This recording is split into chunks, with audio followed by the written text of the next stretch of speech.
नमस्कार दोस्तों, आपका हमारे चैनल पे फिर से स्वागत है। हम आपके लेके आए हैं 10 सबसे बड़ी खबरें। जी हां दोस्तों, वित्त मंत्री का ऐलान, कृषि के बुनियादी ढांचे के लिए 1 लाख करोड़ रुपए देगी सरकार। कोरोना संकट और लॉकडाउन के बीच वित्त मंत्री निर्मला सीतारमण ने आज शुक्रवार को प्रधानमंत्री नरेंद्र मोदी की ओर से 20 लाख करोड़ रुपए के आर्थिक प्रोत्साहन पैकेज को तीसरा आयाम देते हुए कृषि के बुनियादी ढांचे के लिए 1 लाख करोड़ रुपए देने का ऐलान किया। वित्त मंत्री की ओर से राहत पैकेज की तीसरी किस्त में कृषि सेक्टर पर फोकस किया गया और उनकी ओर से 8 ऐलान कृषि सेक्टर से जुड़े बुनियादी ढांचे पर होंगे। वित्त मंत्री निर्मला सीतारमण ने कहा कि कृषि के बुनियादी ढांचे को रफ्तार देने के लिए 1 लाख करोड़ रुपए के वित्त पोषण की सुविधा दी जाएगी। कृषि अवसंरचना परियोजनाओं को इसका लाभ मिलेगा। अगली खबर, छोटे खाद्य उद्योगों को मिलेंगे 10,000 करोड़ रुपए। उन्होंने आज वित्त मंत्री ने बताया कि आर्थिक पैकेज में किसानों और ग्रामीण भारत के लिए दी गई राहतों को लेकर विस्तार से जानकारी दी। इस दौरान वित्त मंत्री ने बताया कि कृषि के आधारभूत ढांचे के लिए 1 लाख करोड़ रुपए की राशि का प्रावधान किया गया है। इस राहत पैकेज की जानकारी देते हुए उन्होंने किसानों से जुड़े 8 ऐलान किए। वित्त मंत्री ने कहा कि लॉकडाउन के दौरान भी किसान काम करते रहे। छोटे और मंझोले किसानों के पास 85% खेती है। वित्त मंत्री ने कहा कि दाल उत्पादन में हम दुनिया में तीसरे नंबर और गन्ना उत्पादन में हम दूसरे नंबर पर हैं। वित्त मंत्री निर्मला सीतारमण ने फूड एंटरप्राइजेज माइक्रो साइज के लिए 10,000 करोड़ रुपए का ऐलान किया। उन्होंने कहा कि फूड एंटरप्राइजेज माइक्रो साइज के लिए 10,000 करोड़ रुपए का मुहैया कराएगा। इसके तहत क्लस्टर आधार पर 10,000 करोड़ रुपए दिए जाएंगे ताकि वे ग्लोबल स्टैंडर्ड के प्रोडक्ट बना सकें। अगली खबर, पशु पालकों की मदद के लिए दिए जाएंगे 15,000 करोड़ रुपए। वित्त मंत्री सीतारमण ने आज इस पैकेज की तीसरी किस्त की जानकारी दी। शुरुआती 2 किस्त में एमएसएमई सेक्टर और प्रवासी मजदूरों के लिए ऐलान किए जा चुके हैं। अपनी तीसरी प्रेस कॉन्फ्रेंस में वित्त मंत्री ने शुक्रवार को कृषि क्षेत्र से जुड़ी तमाम योजनाओं और रियायतों के बारे में जानकारी दी। प्रेस कॉन्फ्रेंस के दौरान वित्त मंत्री ने कहा कि कृषि आधारभूत ढांचे के लिए 1 लाख करोड़ रुपए दिए जाएंगे। इसके साथ ही वित्त मंत्री ने सरकार की तरफ से पशुपालन इंफ्रास्ट्रक्चर विकास निधि की घोषणा की। इसके तहत डेयरी प्रोसेसिंग, मूल्य संवर्धन और पशु चारे से संबंधित इंफ्रास्ट्रक्चर में निजी निवेश का समर्थन करने के लिए 15,000 करोड़ रुपए की व्यवस्था की गई है। अगली खबर, इस बार गर्मी की छुट्टियों पर चलेगी कैची, सुप्रीम कोर्ट ने बताया। देश में कोरोना का संक्रमण रोकने के लिए लॉकडाउन लगाया गया था। इस वजह से सारी गतिविधियां रुक गई थी और सिर्फ जरूरी सामानों की आपूर्ति की जा रही थी। ऐसे में अदालती कार्रवाई भी काफी हद तक प्रभावित हुई थी। जरूरी मामलों की सुनवाई के लिए ही इजाजत दी गई थी। ऐसे में सुप्रीम कोर्ट ने एक अहम फैसला लिया है। सुप्रीम कोर्ट की तरफ से बताया गया है कि वह इस बार अपनी गर्मी की छुट्टियों में कटौती करेगा। अगली खबर, रविशंकर प्रसाद ने बताया कि कोरोना से लड़ने का तरीका, कहा 2 गज दूरी सबके लिए जरूरी। कोरोना का संक्रमण लॉकडाउन के बावजूद फैल रहा है। देश में 25 मार्च को लागू लॉकडाउन के दौरान सरकार ने रेल और बस के परिचालन का रोक लगा दी थी। उद्योग व्यापार बंद थे, बाजारों में दुकान बंद रहीं। अब सरकार ने थोड़ी राहत देते हुए कंटेनमेंट जोन को छोड़कर दुकानें खोलने के आदेश दिए हैं। श्रमिक स्पेशल ट्रेन के बाद अब स्पेशल ट्रेन का परिचालन भी शुरू हुआ है।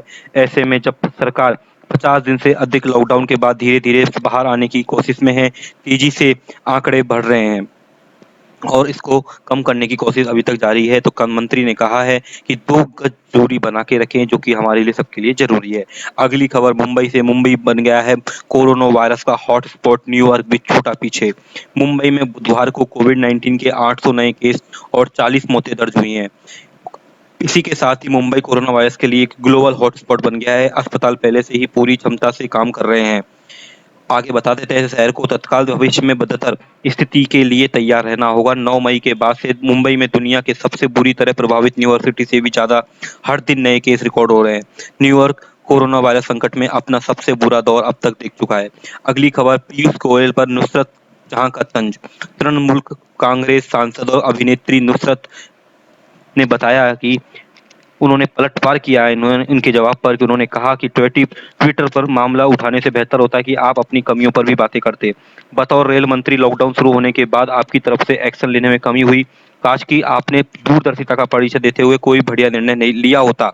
इससे पहले केंद्रीय रेल मंत्री पीयूष गोयल ने गुरुवार को पश्चिम बंगाल की मुख्यमंत्री ममता बनर्जी पर निशाना साधते हुए कहा कि अभी तक पश्चिम बंगाल सरकार ने अपने पिछले हफ्ते की घोषणा के मुताबिक 8 ट्रेनों को चलाने की इजाजत नहीं दी है। अगली खबर, एक सैनिक की रिपोर्ट कोरोना पॉजिटिव आने से सेना भवन सील। कोरोना वायरस से संक्रमित सेना के मरीजों की कंटिन्यू बढ़ती जा रही है। देश में मरीजों की तादाद लगभग 82,000 पहुंच चुकी है। वहीं कोरोना कमांडोज भी अब इससे अछूते नहीं रहे। सेना और अर्धसैनिक बलों में कोरोना संक्रमित मरीजों की संख्या लगातार बढ़ रही है। एक सैनिक के कोरोना पॉजिटिव पाए जाने के बाद सेना भवन को सील कर दिया गया है। सेना भवन को सील कर सैनिटाइजेशन किया जा रहा है। पॉजिटिव पाए गए जवान के संपर्क में आए लोगों की ट्रेसिंग की जा रही है। सभी को क्वारंटीन किया जाएगा। कोरोना के लिए निर्धारित प्रोटोकॉल के तहत जरूरी कदम उठाए जा रहे हैं। वहीं पिछले 24 घंटे के दौरान केंद्रीय औद्योगिक सुरक्षा बल सीआईएसएफ के जवान कोरोना पॉजिटिव पाए गए हैं। इसके साथ ही कोरोना पॉजिटिव मरीजों तादाद में अब तक 119 पहुंच चुकी है। अगली बहुत महत्वपूर्ण खबर, बच्चे ने कहा हम मोदी को मारेंगे, मालवीय ने वीडियो ट्वीट कर उठाए सवाल। अमित मालवीय ने शेयर किया video. Bharatiya Janata party IT cell के हेड अमित मालवीय ने एक वीडियो शेयर किया है। बताया जा रहा है कि यह वीडियो इंदौर का है और कोरोना से जंग जीत कर लौट रहे लोगों का है। इस वीडियो में बच्चा चिल्लाता है कि हम मोदी को मारेंगे। अमित मालवीय ने वीडियो शेयर करते हुए लिखा, हम मोदी को मारेंगे। ये बोल 6 साल के बच्चे क्या है जो अपने परिवार रिश्तेदारों के साथ 13 मई को कोरोना से जंग जीत कर इंदौर के इंडेक्स मेडिकल कॉलेज के अस्पताल से घर वापस जा रहा था।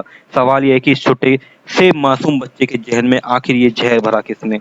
अगली खबर, कोरोना काल और चुनावी साल, ममता बनाम केंद्र का अखाड़ा बना बंगाल।